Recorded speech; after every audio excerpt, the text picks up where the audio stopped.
শনিবার রাতে ধানমন্ডির নিজ বাসভবনে আইনশৃঙ্খলা বাহিনী ও গোয়েন্দা সংস্থার ঊর্ধ্বতন কর্মকর্তাদের সাথে বৈঠক করেন স্বরাষ্ট্রমন্ত্রী আসাদুজ্জামান খান কামাল।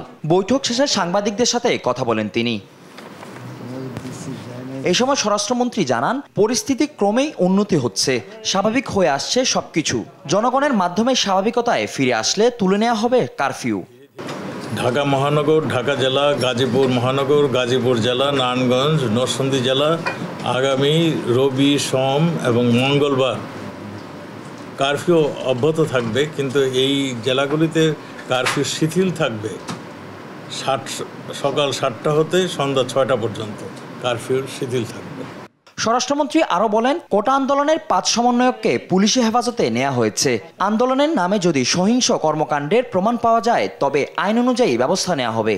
সর্বোচ্চ আদালত থেকে যখন এটা বাতিল করে দেওয়া হলো রায়ের মাধ্যমে, তারপরে এই বর্বরতা কেন? এটাই আজকে জাতির কাছে জিজ্ঞাসা। এর দায়ভার কে নেবে? এর দায়ভার অবশ্যই যারা আন্দোলন ডাক দিয়েছিলেন, যাদের থেকে আন্দোলন ডাইভার্ট করে যারা নিয়ে গিয়েছেন, সবারই এই দায়িত্ব নিতে হবে। স্বরাষ্ট্রমন্ত্রী জানান, যাদের হেফাজতে নেওয়া হয়েছে তাদের মামলার আসামি করার বিষয়টি আইনি প্রক্রিয়ার মাধ্যমে সিদ্ধান্ত নেওয়া হবে। ফজলে আদিত্য, দেশ টিভি, ঢাকা।